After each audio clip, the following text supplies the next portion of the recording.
स्वागत है आप सबका क्रिकेट लैड्स में, जहां हम बात करते हैं क्रिकेट की। हाल ही में भारत ने ऑस्ट्रेलिया को थर्ड टेस्ट में ड्रॉ किया और सीरीज भी इसी के साथ 1-1 पे बनी हुई है। आज हमारे साथ बहुत सारे फैंस जुड़े हुए हैं, 3 अलग-अलग राज्यों से। मेरे साथ अहमदाबाद से जुड़े हुए हैं विधात गंगा, और वहीं मेरे साथ बॉम्बे से जुड़े हुए हैं सोम सरकार, और डीप डाउन चेन्नई से मेरे साथ जुड़े हुए हैं हिमालय रंका। आज हम सबके साथ बात करेंगे चौथे टेस्ट की, जो कल इंडिया भारत खेलेगा ऑस्ट्रेलिया के साथ ब्रिस्बेन में, जहां की ये कहा जाता है कि ऑस्ट्रेलिया का दबदबा है। वो पिछले 32 सालों में एक भी मैच वहां नहीं हारे हैं। तो आज हम सबके साथ बात करेंगे कुछ सवालों पे। आज हम इसी चीज पे बात करेंगे।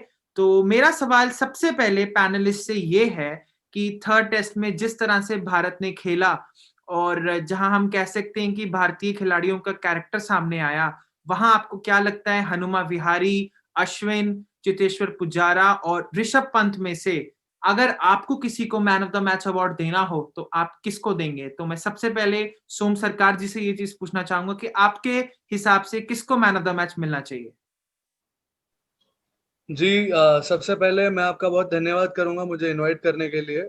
और जो आपने जैसे सवाल पूछा कि इन चारों में मुझे कौन लगता है मेरे हिसाब से मैन ऑफ द मैच कौन होना चाहिए, अगर मैं किसी एक खिलाड़ी का नाम लूंगा तो वो उस खिलाड़ी के लिए बहुत गलत हो जाएगा बाकी तीनों के लिए, क्योंकि चारों ने एक्सेप्शनल परफॉर्मेंसेस दिया अपने साइड से। बट फिर भी ये तो बड़ा डिप्लोमेटिक जवाब हो जाएगा।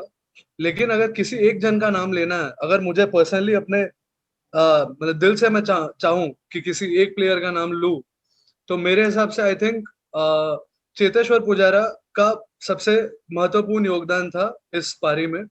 क्योंकि देखिए बाकियों ने भी बहुत बढ़िया पारी खेली, लेकिन वो जो शुरू में जो इनिंग्स बिल्ड करके एक एक एक इज्जतदार जगह में जो सेट कर दिया इंडिया को, कि भाई 70-80 रन भी बना लिया, 200 से ज्यादा बॉल भी खेल लिया, तो इन्होंने 2-3 सेशन तो अपने आप में ही खेल लिए, जिससे बाकी बैट्समैन को टाइम भी मिला आने के लिए, जिससे हमारा जो टेस्ट मैच जो है वो बच पाया। तो I think personally Cheteshwar Pujara को, अगर मैं होता तो Cheteshwar Pujara is my man of the match from these four people.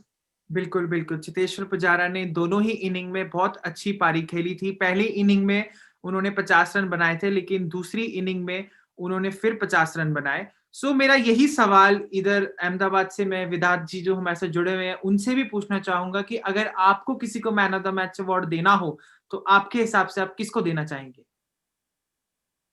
हाय सक्षम। मेरे हिसाब से अगर जैसे कि सोम ने कहा था, सभी प्लेयर्स अपना बेस्ट परफॉर्मेंस दिए ही है। लेकिन मेरे हिसाब से अगर मुझे पूछा जाए तो मैं कहूंगा Ashwin deserves the man of the match.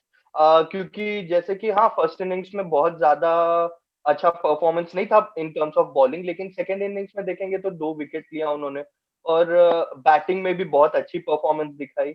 और इंजरी भी उन्हें हुआ था, उसके बावजूद भी वो बहुत अच्छा टफ कंपटीशन दिया एंड टफ बैटिंग की। एंड एज ए पर्सन देखें, वहां पे जब वो हनुमान विहारी के खिलाफ बैटिंग कर रहे थे तो उन्होंने कंसिडर किया कि हनुमान विहारी रनिंग नहीं कर, लेग इंजरी था, उस वजह से वो उसे भी संभाल के चल रहे थे। तो ये सारी चीजों को मुझे देख के लगता है कि अश्विन डिजर्व्स इट।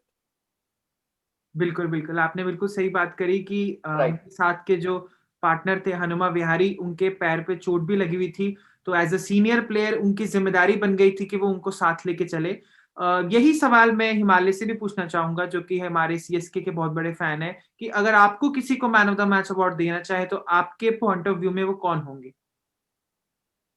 हाय सक्षम। तो according to me it was a pure team performance. सबका योगदान महत्वपूर्ण था। बट ऋषभ पंत जो मेच्योरिटी के साथ खेले हैं और उन्होंने जितने रन्स बनाए, तो उनका मतलब बिल्कुल, बिल्कुल। समझ रहे हैं ना। ऋषभ पंत ने बहुत अच्छी पारी खेली। उन्होंने सेकंड इनिंग में 95 रन जब बनाए और उन्होंने नेथन लायन को छक्के पे छक्के मारे, तो तब भारत की एक उम्मीद जो है जीत की, क्योंकि तब तक तो ऐसा लग रहा था कि शायद नहीं जीत पाएंगे। एग्जैक्टली। तो वहीं पे हुए। तो तीन लोगों से तीन अलग-अलग नाम आए हैं। सो एक है चेतेश्वर पुजारा के लिए, एक रविंद्र अश्विन के लिए और एक ऋषभ पंत के लिए। तो मेरे ख्याल से सवाल को हम न्यूट्रल कर देते हैं और अगला सवाल आप बताइए आपके अकॉर्डिंगली कौन होगा? मेरे अकॉर्डिंगली तो चेतेश्वर पुजारा ही है। सो आई थिंक चेतेश्वर पुजारा यहाँ पे हो सकते हैं। बट ठीक है, हम सेकंड जो मेरा सवाल है उस पे बढ़ते हैं कि आप लोगों को क्या लगता है कि स्लेजिंग कितना इंपॉर्टेंट फैक्टर है एज लॉन्ग एज हम लॉन्ग क्रिकेट की बात करें, जहाँ पे 90 ओवर का एक दिन का आपका मैच होता है एक दिन का। सो टेस्ट क्रिकेट में आपको क्या लगता है कि स्लेजिंग कितना बड़ा रोल प्ले करता है? सेकेंडली, मैं इनके साथ एक फॉलोअप क्वेश्चन भी बोलना चाहूंगा कि क्या लगता है आपको थर्ड मैच में क्या ऑस्ट्रेलिया के प्लेयर्स, टिम पेन या फिर ऑस्ट्रेलिया का जो क्राउड है, उन्होंने क्या लाइन क्रॉस करी है? सबसे पहले मैं इस पे विधात से पूछना चाहूंगा, अहमदाबाद से, कि आपको क्या लगता है कि स्लेजिंग कितना होना चाहिए कि नहीं? मेरे हिसाब से स्लेजिंग जो फर्स्ट ऑफ ऑल आता है, स्लेजिंग का मेन मोटो यह है कि के टीम का कंसंट्रेशन तोड़ सके, उन्हें डिस्ट्रैक्ट कर सके और उन्हें डिस्टर्ब कर सके। जब तक कि स्लेजिंग का मोटो और जो भी रिसोर्सेस यूज करके वो कर रहे, वो जब तक कि सामने वाले टीम को डिस्टर्ब करने के लिए है, तब तक मुझे लगता है ठीक है, वो लाइन होगी, वो लिमिट होगा स्लेजिंग का। लेकिन जैसे कि आपका नेक्स्ट फॉलोअप क्वेश्चन था कि जो ऑस्ट्रेलियन क्राउड ने किया था, मुझे बाकी सारी चीजों तो ठीक है, लेकिन जब वहां पे रेशियल अब्यूज स्टार्ट हुआ, वो पॉइंट पे मुझे लगा कि रेशियल अब्यूज सिर्फ यहाँ पे ये क्रिकेट के स्लेजिंग के लिए ही नहीं, ओवरऑल पूरे अपने वर्ल्ड में वो रहना नहीं चाहिए, इट शुडंट एग्जिस्ट। लेकिन फिर भी जब रेशियल अब्यूज हुआ, वो चीज को लेके मेरा प्रॉब्लम था। बाकी स्लेजिंग तो ठीक है, मतलब वो मैच में थोड़ा ऊपर थोड़ा नीचे चलते ही रहता है, राइट। जैसे कि विधात ने बहुत सही कहा कि रेशियल अब्यूज एक ऐसी चीज है जो कि ना ही सिर्फ स्पोर्ट्स बल्कि हमारी आम जिंदगी में भी नहीं होनी चाहिए। तो मेरा सेम सवाल जो है वो हिमालय जी से भी है कि आपके पॉइंट ऑफ व्यू में स्लेजिंग कितना बड़ा रोल प्ले करती है, और थर्ड टेस्ट में क्या टिम पेन की टीम या उनके क्राउड ने लाइन क्रॉस की थी? देखिए, लाइन तो क्रॉस हुई है। जब वो रेशियल अब्यूज में टर्न हो जाता है तो लाइन तो अपने आप क्रॉस हो जाती है। स्लेजिंग एक तरफ से बढ़िया लगता है, हमको सुनने में भी मजा आता है, हमारा इंटरेस्ट बना रहता है। तो मतलब एक अगर वो पॉइंट, अगर वो लाइन क्रॉस हो जाए तो फिर it doesn't turn out to be good. बिल्कुल, बिल्कुल। स्लेजिंग बहुत लोगों को देखने में भी अच्छी लगती है, लेकिन एज़ लॉन्ग एज़ आपने सही बात बोली कि लाइन वो क्रॉस ना हो, तो वो सही चीज़ है। तो सोम, मैं आपके पास भी इसी सवाल पे कुछ लेना चाहूँगा कि आपको क्या लगता है, आपके पॉइंट ऑफ व्यू में इस पे क्या आपके विचार हैं? हाँ जी। देखिए, स्लेजिंग एक ऐसा चीज है, it's a part and parcel of the game. तो हम ऐसा बोल नहीं सकते कि स्लेजिंग करना गलत है। हम खुद भी जब मैच खेलते हैं तो थोड़ा सब, जब it's heat of the moment, तो सब गर्म हो जाते हैं, तो एक दूसरे को गाली देते हैं, तू मैं हो जाता है। But as far as sledging basically इसलिए होता है, इट्स लाइक मेंटल गेम्स। यहाँ बोला भी गया, कोई एक पहले शायद वेदांत ने कहा था कि मेंटली आप उनको कॉन्फिडेंस ब्रेक करना चाहते हैं। So it's all mental games, it's all fine. और जहाँ जहाँ बात रेसिज्म की आती है, वो भी बहुत गलत बात है कि यू कैन मतलब आप अगर किसी का गेम खराब खेल रहे हैं तो आप उस हिसाब से आप उनको स्लेज कर सकते हैं।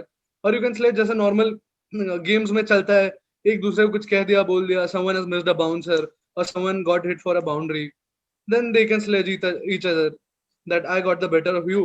But sledging someone or racially abusing someone on the basis of the color of their skin or their religion, it's a very wrong thing to do.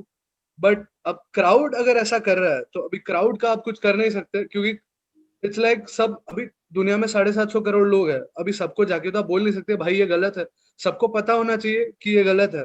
अगर वो खुद भी कर रहा है तो ये रेस्पॉन्सिबिलिटी क्रिकेट ऑस्ट्रेलिया का नहीं है कि जा जाके सारे क्राउड को बोले कि तुम गलत करो। लेकिन वहां पे जो टिम पेन कर रहे थे या उनके बाकी ऑस्ट्रेलियन मेंबर्स जो जो प्लेइंग 11 वाले कर रहे थे, मेरे हिसाब से लगा कि वो काफी गलत कर रहे थे और दे शुड हैव मींस एक इंसानियत के तौर पे भी सोचना चाहिए था। स्लेजिंग तो होता रहता है। रविचंद्रन अश्विन ने भी कुछ जवाब दिया कि जब तुम इंडिया में होगे, will be your last test series that will be playing. तो ऐसा एक हेल्दी डिस्कशन रहना चाहिए। हीट ऑफ द मोमेंट में कभी ज्यादा पर्सनल नहीं होना चाहिए, हो जाना चाहिए। That's what I feel. बिल्कुल, सोम जी ने बिल्कुल सही बात बोली कि ये हमारी खुद की रिस्पॉन्सिबिलिटी है ये समझना कि रेशियल अब्यूज की जगह कहीं भी नहीं है, चाहे वो स्पोर्ट्स हो या हमारी आम जिंदगी हो। सो इसी के साथ मैं चाहता हूँ कि अगर ये हमारा जो चारों पैनलिस्ट का मैसेज है अगर किसी तक जाता है तो इस पे किसी कोई सुने, कोई समझे तो शायद हम कुछ सुधार ला पाए। अगला सवाल मेरा सारे पैनलिस्ट से यही है कि थर्ड टेस्ट में अब आप जानते हैं कि जसप्रीत बुमराह शायद उनको बैक स्पैज़म हो गई थी तो वो शायद ना खेल पाए और क्योंकि वो हमारे एक कह सकते हैं कि बॉलिंग यूनिट के लीडर हैं और वो नहीं है इस टीम में, क्या लगता है आपको फोर्थ टेस्ट में आपके पास दो ऑप्शंस हैं एज अ बॉलिंग यूनिट, आपके पास जसप्रीत बुमराह है और आपके पास जसप्रीत बुमराह नहीं है और आपके पास टी नटराजन है और शार्दुल ठाकुर है। तो अगर आपको इन दोनों में से किसी को लेना हो तो आप किसको लेंगे और क्यों लेंगे? तो मेरा पहला सवाल जो है वो सोम से ही है कि आपको क्या लगता है टी नटराजन और शार्दुल ठाकुर में से आप किसको पिक करेंगे फोर्थ टेस्ट के लिए? देखिए, मेरा पर्सनल प्रेफरेंस इन दोनों में से उठाने के लिए अगर रीसेंट फॉर्म की बात करें तो I choose T Natarajan because T20 series में उनको मौका दिया गया था और उसमें उन्होंने काफी अच्छा खेला। T20 था या वनडे था, आई गेस दोनों में T20 ही था। खेला था उन्होंने। दोनों में ही खेला था और उन्होंने बहुत ही अच्छा, स्पेशली T20 सीरीज में तो इंडिया को मतलब काफी उन्होंने मतलब हार के मुंह से बाहर निकाले और मैच जिता के दिए। उनके यॉर्कर्स भले टेस्ट में यॉर्कर ज्यादा काम नहीं करता बट करंट फॉर्म के बेसिस पे अगर मैं कहूँ, अगर मैं कैप्टन होता, मुझे किसी को लेना अपने टीम पे, I choose T Natarajan any day. बिल्कुल, बिल्कुल। विविधात जी, मेरे आपसे भी यही सवाल है कि आपके पॉइंट ऑफ व्यू में आप किसको लेना चाहेंगे, शार्दुल ठाकुर या फिर टी नटराजन? मेरे हिसाब से Shardul Thakur would be a better preference क्योंकि वो इन स्विंग बॉलर है। तो उससे हमें यहाँ पे एक ज्यादा बेहतर यूजफुल होगा वो चीज। और जब बैटिंग किया है, क्योंकि हमने देखा है बॉलर्स की बैटिंग भी टेस्ट में बहुत ज्यादा यूजफुल और घातक होती है इन बोथ वेज।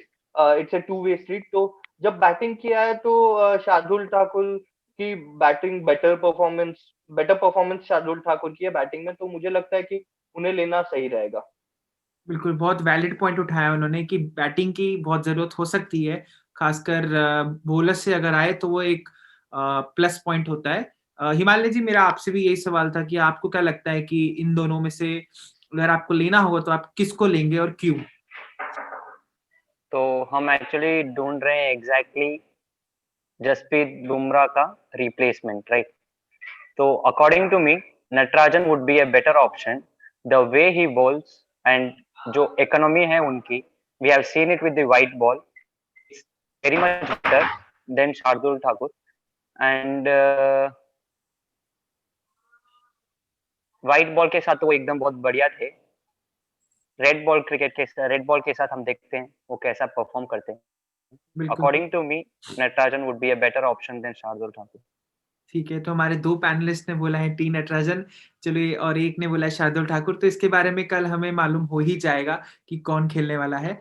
सो एक मेरा आखिरी सवाल अब सारे प्लेयर्स जितने भी पैनलिस्ट हैं यहाँ पे सबसे ही है कि आप लोगों को क्या लगता है कि क्या फोर्थ टेस्ट में जितनी भी अड़चनें बीच में आई हैं टीम इंडिया की, उन्होंने सबको पार किया है। स्टार प्लेयर नहीं थे उनके, विराट कोहली हो, मोहम्मद शामी हो, ईशांत शर्मा हो, उनके बिना क्या लगता है आपको चौथे और आखिरी टेस्ट में ऑस्ट्रेलिया का एक ऐसा ग्राउंड जहां पे उनका वर्चस्व रहा है पिछले 32 सालों से, क्या India Border Gavaskar trophy retain कर पाएगी?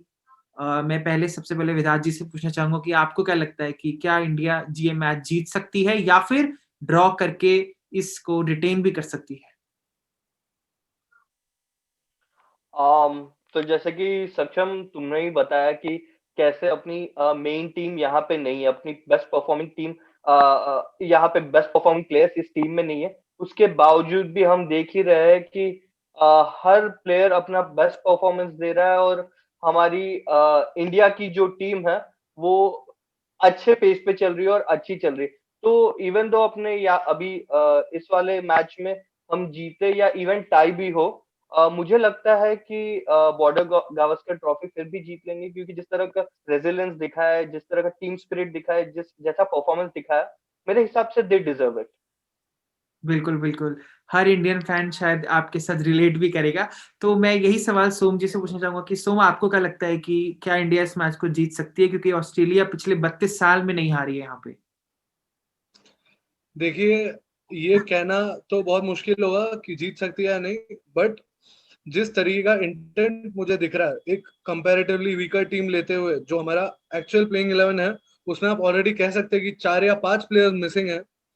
फिर भी जिस तरीके का इंटेंट दिया एकदम किलर इंस्टिंक्ट के साथ, मुझे लगता है कि ये टीम अगर पिछले 2 टेस्ट में जो परफॉर्मेंस दिया है इंडिया ने, अगर वो कंटिन्यू करे तो ये टेस्ट जीतना भी हमारे लिए नामुमकिन नहीं है।